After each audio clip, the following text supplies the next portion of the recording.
Right here is my rendition of a Ralph P. Anderson slag pot gantry crane. Way back, filed on February the 12th, 1962, and it was granted a U.S. patent November 19th, 1963, was Mr. Ralph P. Anderson's slag pot gantry crane. I've had this in my files for, gosh, about 10 years or so. Finally got around to building it last year. And I used two for sale signs from Lowe's to build this.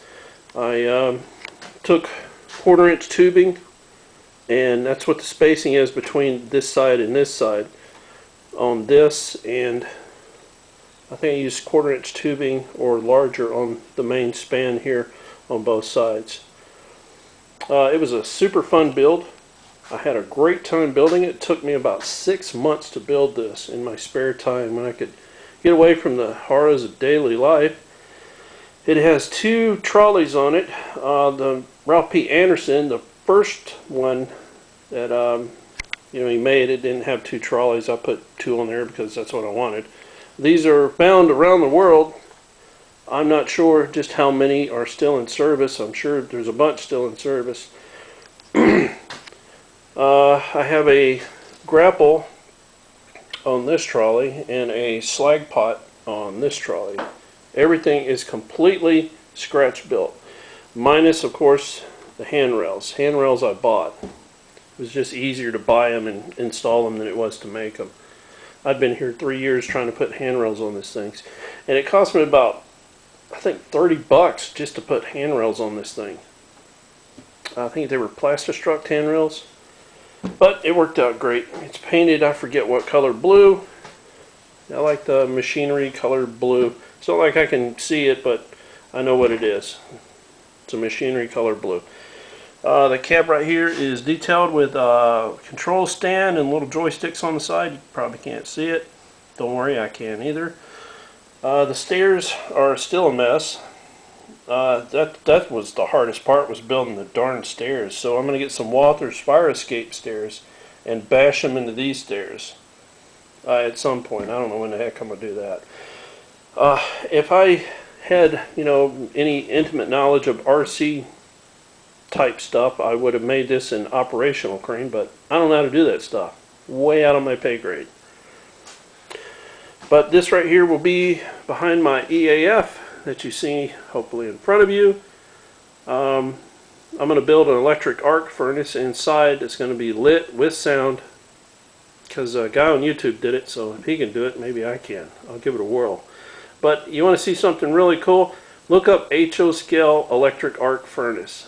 I forget the video's name, but look it up and it should pop up. And look at this guy's work. Wow. Very, very cool. Alright, anyway, this crane is going to go behind my EAF, right back there somewhere.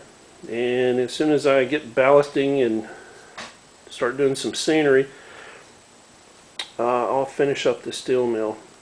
I have 2 main buildings right now, the EAF and the Walther's rolling mill. I got about 4 or 5 other buildings planned, plus a forge shop and stuff like that. But my layout is, I think, 8 by 10, about the size of a normal bedroom. Got it in the garage because that's the only space we got currently. And our cats love this thing. They like to get up here and stretch and knock stuff down, so there'll probably be a lot of casualties with my models because of our cats. But if you really, really want to build this crane, you can go on Google Patents and you look up patent number 3,111,228, and there you will find Mr. Ralph P. Anderson's beautiful, stunning 60s design gantry crane. It doesn't have to be a slag pot crane. You could build this and build, a different trolley up top. You handle containers or whatever you want. I mean, it's a great little crane. Like, for instance, just pop this trolley off. I want to show you some of the detail on the wheels. I mean, they don't roll or anything, but actually the bottom wheels are exactly the same as these. They're just spaced a little different. I don't know if you can see it. But this was a fun build. I had so much fun building this. Like I said, 6 months to build this, to get it in its current state.